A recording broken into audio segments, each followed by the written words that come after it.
said, and since I'm a pilot, that it is an optimist who designed an aircraft and pessimist a parachute. So thank you very much. Jai Hind. Thank you very much indeed to all our speakers, all the panelists who joined us in and shared your very, very insightful thoughts. With that, ladies and gentlemen, let's now move forward towards the next segment of the program. Now, what can high technology, knowledge-driven sectors learn from each other, and what are the opportunities for collaboration and partnership? Our next panel discussion, in fact, is on similar lines. The session, Imperatives of Technology, will focus on how technology adaptations and a new market landscape manage to open new channels for growth in the sector. I'm going to be requesting our session moderator, Mr. Rahul Kamath, to introduce our eminent panelists to all our viewers and to spearhead this session for all of us.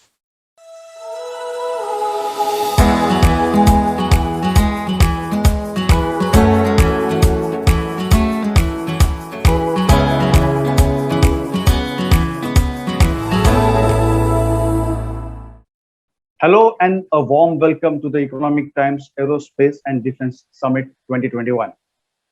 A resurgent India on the move can be said to have embarked on a 2.5 front technology sojourn.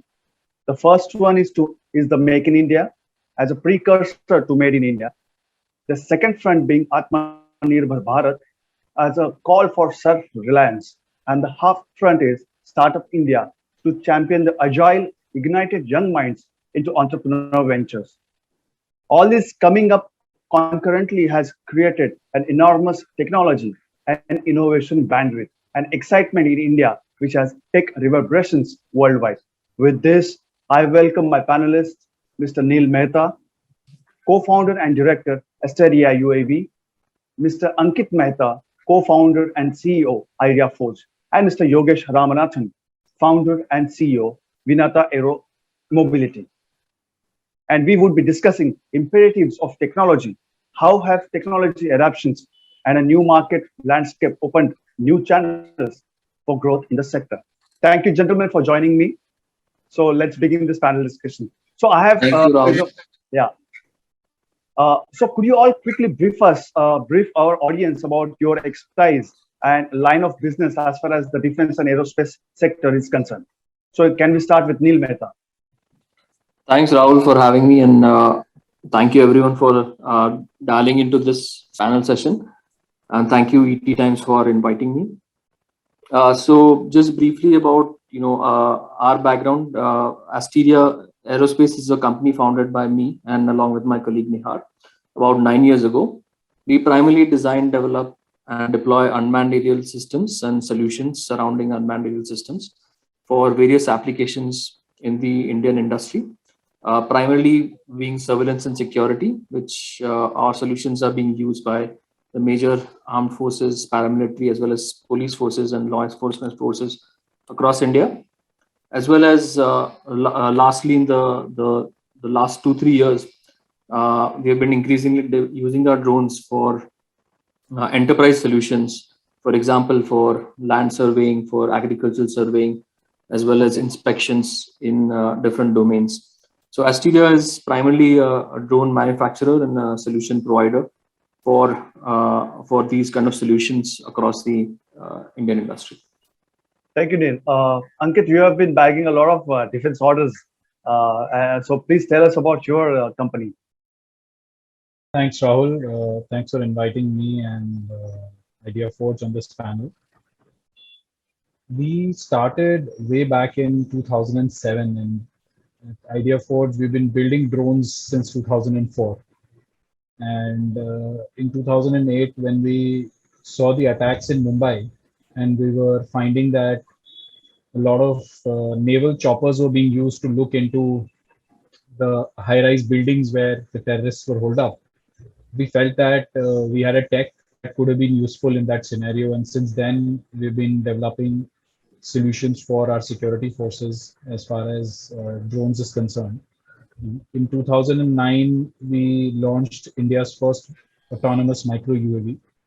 And since then, we've delivered it to, like Neil mentioned, pretty much all of our defense forces, homeland security forces, state police forces, as well as now recently delivering it for various use cases around mapping and inspections.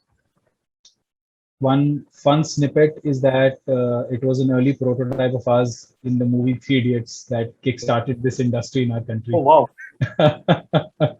Yeah, so that was fun. And of course, when we build our technology and when we bag orders, like you mentioned, we bag them against global competition and not just local competition. And the fact that given the Indian environmental conditions where our systems are deployed and where our forces are deployed, Indian solutions are the ones, particularly our solutions are the ones that have qualified or are the only qualifying bidders for most of these high altitude opportunities where drones are being sought to being deployed as a wake of the Galwan tragedy that we saw last year.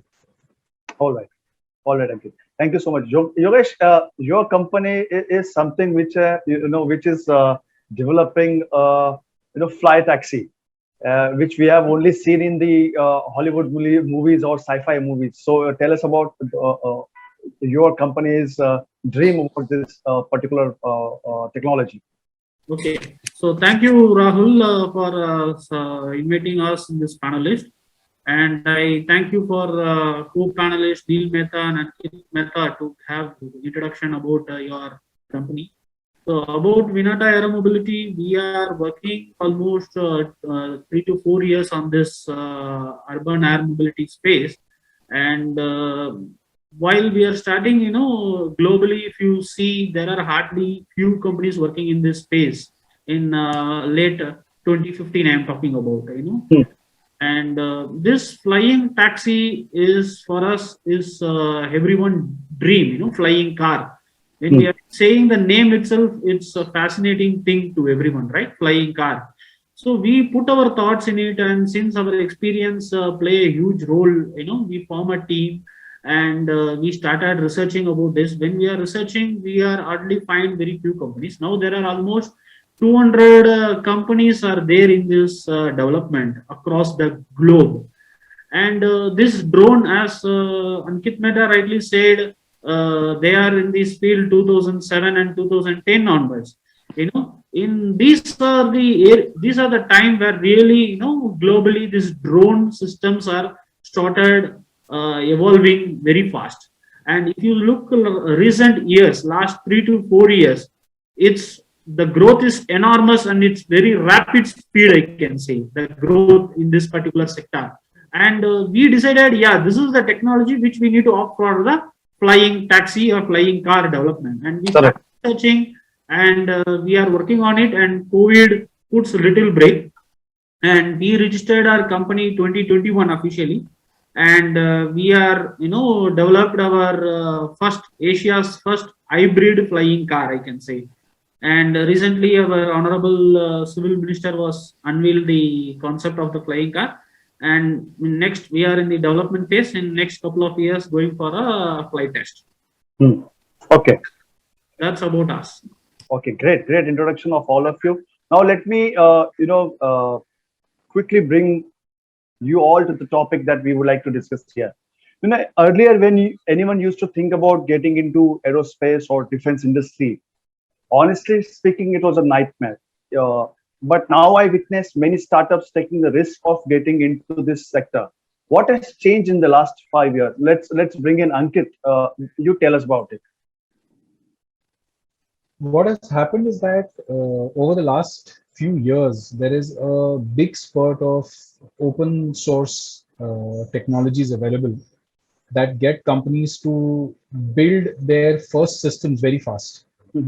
And that really excites people, because when they are able to build these systems fast, they are able to then focus on to various applications for which they can deploy these systems for. And that has actually led to a huge spurt of innovation in this domain, which has also led to a problem that there are a lot of Me Too companies trying to build it out. And I think niche application specific companies are the ones that are going to eventually win out in this space. But I would say that it's the advent of this open source ecosystem with a lot of options available to get to market very, very fast, has led to a spurt of innovation as far as this domain is concerned. And of course, as the world has started to utilize these systems more and more, there is more and more excitement of exploring all sorts of even remote or very, very narrow use cases as well with this technology. So it's the pleasure of moving in the third dimension that has really unlocked, combined with the technology easing out, has unlocked space. All right. Neil, have you seen any kind of a major shift in change when it comes to participation in the government contracts by the startups and the opportunities that the government is providing? Where do you see what has been the major change in terms of policy, in terms of government's approach towards startups, giving more opportunities to them? So Rahul, I think there have been as you mentioned, that there has been a trend of increasing number of startups coming in the aerospace and defense industry, and of course we have a lot of heavyweights within India who are also within this industry. But the government, I feel, in our experience, has been very open to working with startups, has been very open working with MSMEs. To induct new technology specifically. They recognize that there are only two options, or previously there were only two options. One was to import the technology, and there were various challenges that they faced in doing that. Primarily, of course, the cost of acquisition was very high. Secondly, the cost of support was tremendously high, and it was one of the things that we heard again and again from the end users, that even if a small part breaks down, they have to order a replacement, and no one wanted to share the technology to companies in India to manufacture this. So they would have to depend on a foreign country to kind of import this even small part, and that made these systems very closed source, very proprietary, very costly to maintain. And the other alternative, which was in India, is to kind of depend on DRDOs to come up with the technology, and DRDO is working on a number of projects, right? So when we talk about specific niche applications, let's say unmanned systems or drones, the government was very open to actually turn to startups working in this sector and handhold them. There are provisions already in the DAPP to allow a level playing field between MSMEs and larger PSUs. And also lately, the government has come out with initiatives like kind of the startup India, so challenges, DISC, which is Defense India Startup Challenge. The government has also given startups opportunities to present their solutions, and given emergency procurement orders to startups which meet these challenges.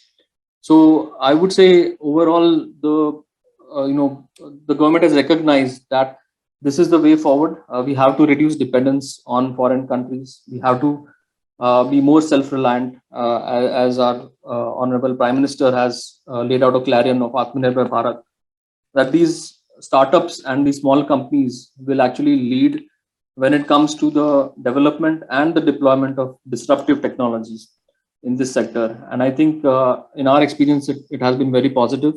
Working with the government, though of course there are some challenges. The procurement timelines are longer, and you need to have your working capital to meet such procurement orders and things like that.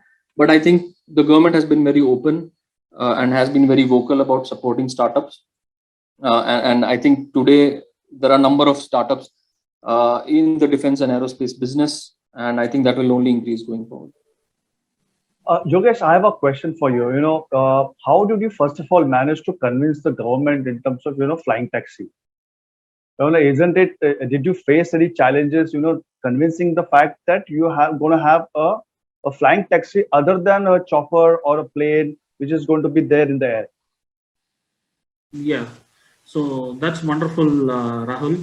As you are aware that our government was recently rolled out drone policies 2021, right? They are very favor to the many startups. Earlier, if you look, there were a lot of paperwork involved to get a product certification, and lot of regulations are in place. Now they have reduced drastically, and that excites us, to approach a civil aviation ministry himself to unveil our first product, which we are working on it, our flying taxi. And if you look, currently there are not much government policies on the flying taxi in India, especially. And but then, government, then later after unveil our product, we also recently launched our product in the world largest Elitech exhibition in London. And I way back to India last couple of days before, and when I landed in India, immediately I got the news. I got very excited that recent helicopter policy 2021. So which government are very fast, acting on towards the flying taxi dream, and now there are 6 corridors. 6 corridors were approved as per our new helicopter policy 2021. And definitely, the speed, the government is also towards looking this perspective. Future is flying taxi, vertical takeoff and landing, and they are pushing to their core. So very soon we might, the day is very soon. It may be too long, or it may be, any moment we may get the policies and the framework can rolled out from the government. Great, Yogesh. The new tech world order is defined by 4 Ds. That is data, digitalization, and disruption. So how are you imbibing these 4 elements in strengthening and leveraging India's defense efforts? So let me bring in Neil Mehta on this. So I think, there are probably 4 kind of macro technological trends, I would say, within the defense industry. And more or less, I think the people in this panel who are working on drones and unmanned systems are taking advantage of all of these trends and disruptions. The first is, electrification, right? So within aerospace and defense, there's an increasing trend to electrify systems. Even in commercial aircraft now, hydraulic and pneumatic systems are being replaced by electric systems. Number of startups are working on electric propulsion, all electric propulsion, for general aviation aircraft or urban air mobility, as Yogesh is working on. Second is, more autonomy and unmanned systems. So again, I think very soon you will see a disruption in manned aircraft, where you will have an unmanned system, which can take on all the functionalities which currently are being carried out by manned pilots within the aircraft. It's like a Tesla. It's like Tesla in the air. Yeah. So I think those converges from electric vehicles, autonomous cars are kind of converging to that domain as well. And we are seeing this trend within defense as well, that probably by 2035, there will be a higher proportion of unmanned aircraft rather than manned aircraft within an air force. Thirdly, advanced materials and manufacturing. So using more composite manufacturing techniques to make things lighter, higher performance, using 3D printed parts, as Ankit said, to kind of decrease the time to market and increase your product range, prototyping, and using that. I think there are even companies making fully 3D printed rocket engines within India. So that technology trend is very much alive. And fourth, as you mentioned, digitization, right? So drones are a key part of a digitization strategy for any defense organization or even enterprises. The sensors that drones can carry, the amount of time that drones can fly and carry these sensors and digitize data, and the amount of kind of digital data that they generate, which can be used for various analytics, is unprecedented. And I think that's a major kind of disruptive force, which we'll see penetrate within the defense industry. And I think all of the things that the panel members are working on are kind of along the same lines, to increase the level of technology within our defense industry. Right. Ankit, your take on this? So, what I have started to see is that everything is becoming more and more connected. And when you talk about data, data is essential for decision making. And for that, connectivity is super important for that data to flow in the real time, in most of the scenarios, to relevant systems that can take decision on that data. And I was part of a national committee on defense-based AI technologies, and it was headed by Shri N. Chandra from Tata. And we saw that there was a huge desire for the armed forces themselves to look at how can companies help them extract value from the data that they're generating. Probably their systems, particularly for aircraft maintenance, naval systems, and equipment maintenance, are extremely robust. Their logs, their data stores are very, very, very good quality, but they don't have the intelligence to convert them into predictive systems or to make them into systems that can aid in real-time decision making. So we are seeing that trend tremendously. There are companies globally who are essentially looking to create a unified view of the battlefield by plugging in real-time data from all the assets that they have deployed, be it the human capital or be it the technology capital that is deployed on the field. They want that those assets and their information is available on decision-making systems that can give a transparent view of what is happening in the battlefield. So there is a tremendous push in that direction. And as far as disruption is concerned, I think when you start leveraging data, it is a virtuous cycle where the insights from the data start disrupting your status quo in a really, really massive fashion.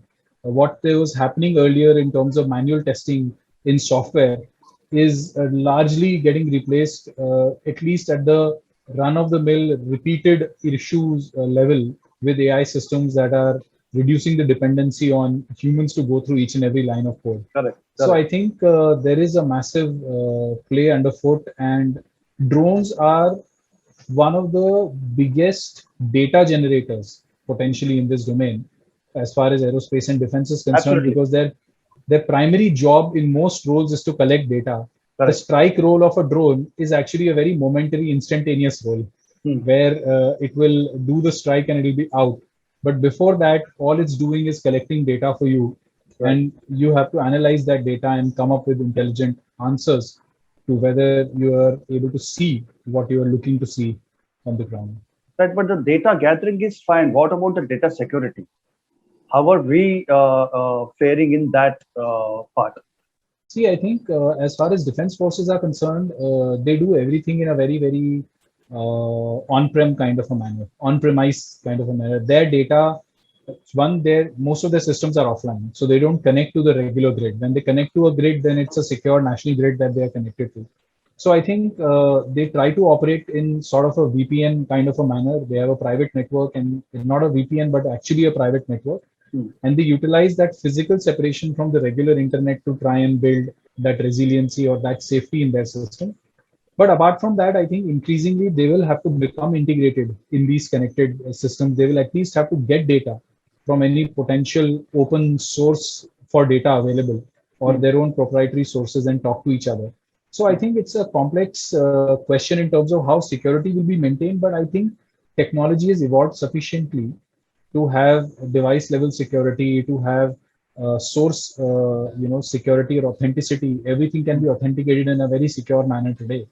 So I think as technology is evolving, the answer to that question of how secure is that data is something that is getting addressed. But at least right now, it is largely dependent on the conventional method of making it secure, which is by separating it, air gapping it with regular internet connected world. Yogesh, what's your view on these 4 Ds, the data, digitization, and disruptions? I mean, like how these elements, how you are leveraging these elements?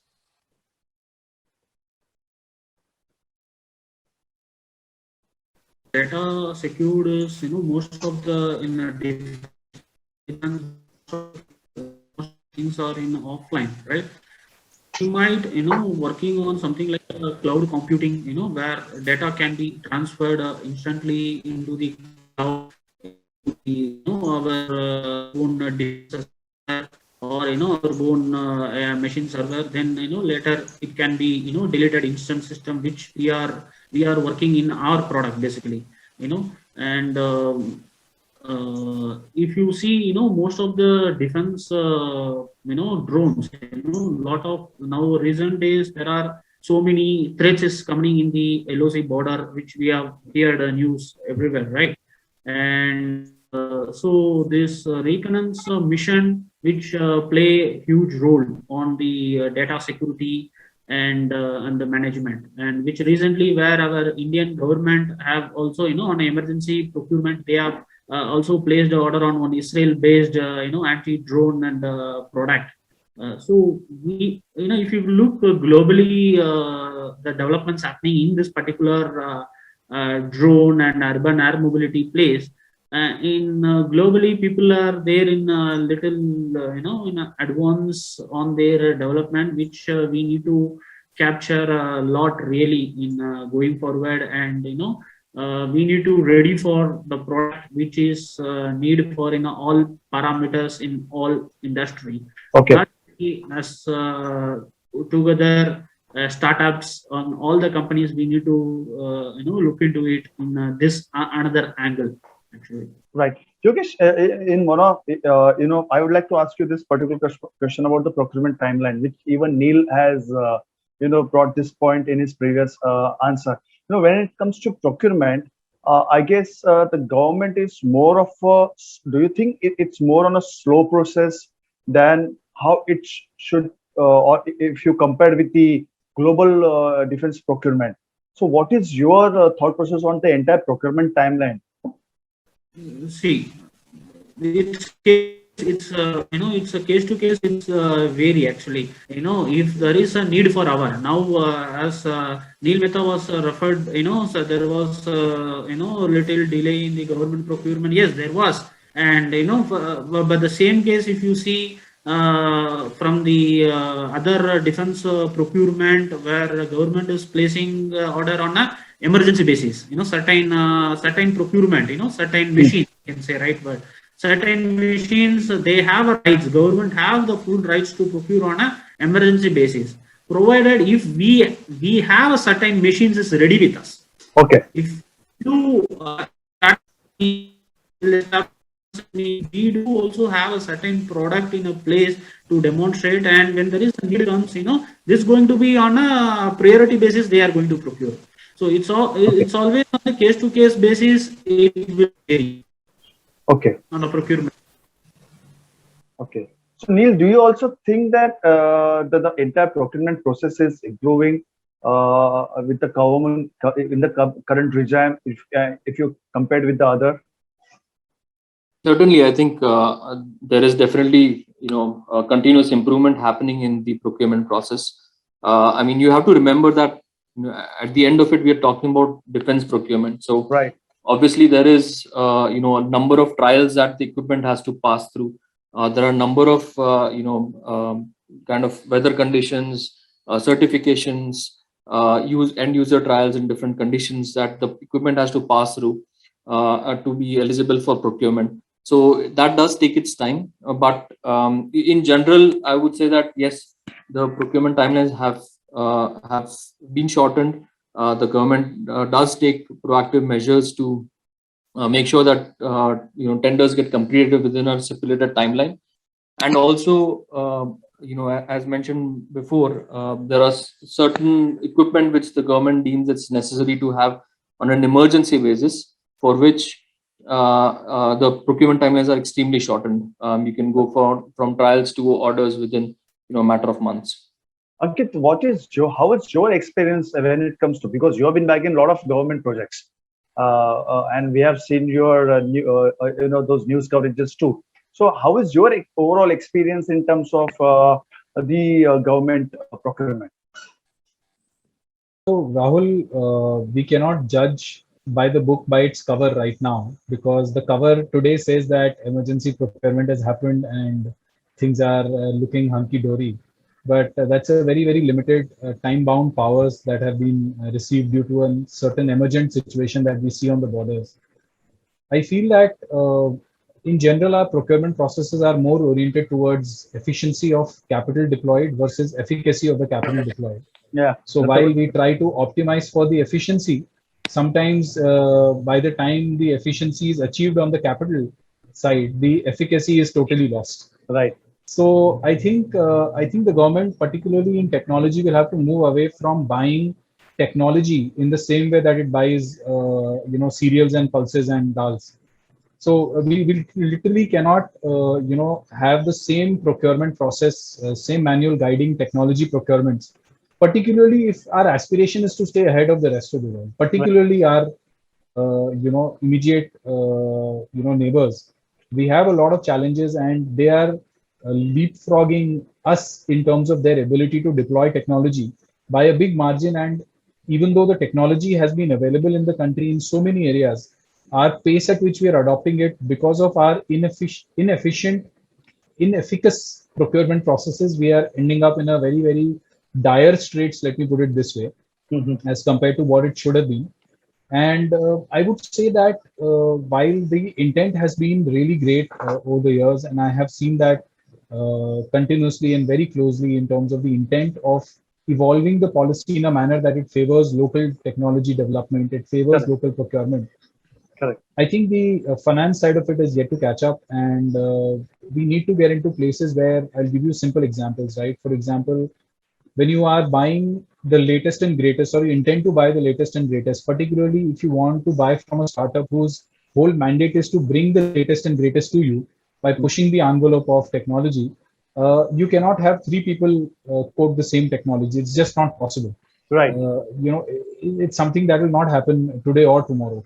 And therefore, if you take too much time in inducting his technology or their work, you're only going to push your technology adoption curve by those many number of years. I think if we can solve for some of these small, if we make small bets, let me put it this way, at the early stages, we will save a lot of capital and a lot of face in front of the rest of the world by investing right, by bringing them up and giving them the ability to mature fast in your ecosystem rather than languish around for years, and by the time they get to the market, you're already saying that I want the next thing. Right. So I guess that's why probably government is coming out with the draft defense procurement policy, and which is more towards the ease of doing business. Absolutely. So I totally agree with you that a lot of steps have been taken. I would say these emergency procurement cases and the intent that has been shown recently for procuring technology, particularly concerning drones, is extremely positive as a business and as a overall ecosystem and environment, and the drones space and the counter drone space, both. It's very encouraging. We are hoping that the momentum can continue, but our broader technology adoption process has to genuinely evolve to be more efficacious. Right.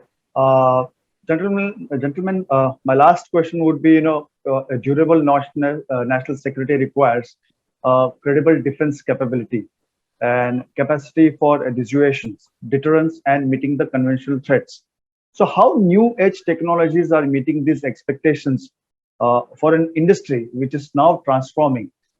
Neil, would you like to put your comment on it? So I think, as you mentioned, and we have been discussing, right, that the needs of defense are rapidly changing. There is a need for maintaining almost a 24/7 kind of eye of the region that you are protecting. There is a need to kind of use that information very wisely and in a very strategic manner, to not be reactive but rather be proactive about certain situations which emerge. And I think from my perspective, and what I have seen, drones are providing a very kind of unique capability to meet this need. There are, of course, a number of concerns in terms of performance of these drones, how they will act in a hostile environment, and increasing their performance and capability to match our adversaries. I think those are things which will evolve within India. There are a lot of Indian startups who are working on such technologies. including ourselves, to make sure that we have the upper edge in providing this capability to our defense forces. And I think slowly the the dependence of foreign technology to serve India's needs will die out. And I think that's the aspiration that we have. Yogesh, what's your take on it? How new age technologies are meeting these expectations for a industry, for a specifically for the defense sector? Rahul, the technology is playing a huge role in present and upcoming future. If you ask me, the future is all machine to machine war, which is going to be there. And there are many across nation. There are many startups and many MSMEs are working and supporting our defense project. And especially there are in high altitude, if you look our LOC, especially our Indian own LOC high altitude, the communication, there are drones which is a communication drone, which is also playing a huge role for our Javans. And if you look our case, the urban air mobility which we are also working on, in the high altitude, like especially in the LOC and high altitude, to carry first aid and other shelters, food, other necessity, war weapons for supporting our Japans. That is going to be play a huge role by using the current drone technologies, which is all possible because of all the current drone technologies only. That's going to be your future. Okay. So what about your flying taxi? Your flying taxi also can fly till that. Is there any possibility that even that can be used as a providing the first aid, or can be used in a pandemic, or can be Yeah, continue, Rahul. No. I'm just asking this question whether even your flying taxi can be used as a means of what do you say, providing first aid to the Javans, or in helping in a pandemic like situation. Yes, Rahul, that is our product. One of the major key factor and key area which we are working on our product, where our product can also be used to supply a first aid kit or any medical disaster management, can able to transport Javans in case of any emergency. And especially the technology, if you look overall, a drone and our flying taxi technology is going to be a VTOL technology, right? Okay. So it can able to take off and land anywhere. So it's that is the main advantage in this mechanism of this technology. And other factors, as I well said, food and other things can be transported on time. All right. Helpful for our Javans. That is product which we are already working on. Okay, Ankit, your take on. So, recently I heard a very gender neutral way of referring to our type of systems. Instead of calling them unmanned systems, they call it uncrewed systems. Okay. And, I have started to take fancy to the adage that you're screwed if you're not uncrewed. And I think the entire world, in fact, not just our country, has become aware of the fact that that is going to be the case, particularly in the wake of what happened with Armenia, in the case of Armenia-Azerbaijan war. Right. Therefore, the future is very clear. The mandate to us in every conversation is, what can you do to rapidly enhance the capability that the Indian forces have in both protective and offensive technologies as far as the uncrewed domain is concerned. However, I think if we back it with the right processes and not let this phase of growth for this industry to be a victim of our processes, I think there is a real opportunity. Like you have seen, there is a lot of energy in the entire, at least the startup domain, and even in the larger businesses who are bagging big contracts as far as counter drone systems and technologies are concerned. I would say that it's an opportunity. We are at an opportune moment where we can right a lot of wrongs that we have done in having a slow pace of adoption of technology. When you spoke about conventional systems, I think conventional systems were all about making the largest, making the biggest, making the longest flying platform, and therefore they were possible to be tracked using the technologies that were available at that point in time, particularly with satellite technology. You would hear about technological developments which cannot happen unless you are out in the open and resolvable by those Right. satellites floating around. But in today's world, when we look at swarming, when we look at the potential of significantly smaller systems being able to go and do collective activities that can help them accomplish missions which were not possible, while being hidden from the enemy or the offensive side or the defensive side. I think the time to change our thinking from countering conventional challenges to the challenges that are going to be imposed in this new world, which is entirely going to be uncrewed, like Yogesh was saying, that it's all going to be machine versus machines, and it's the last machine standing that will win the war, probably, not the Yeah. last man standing. Or the Transformers. Exactly.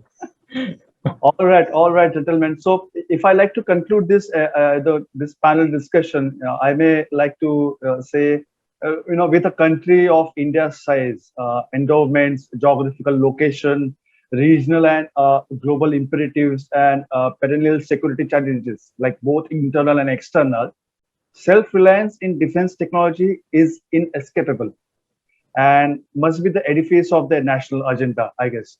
So thank you once again for joining me on this panel discussion. Have a good day ahead. Thank you so much.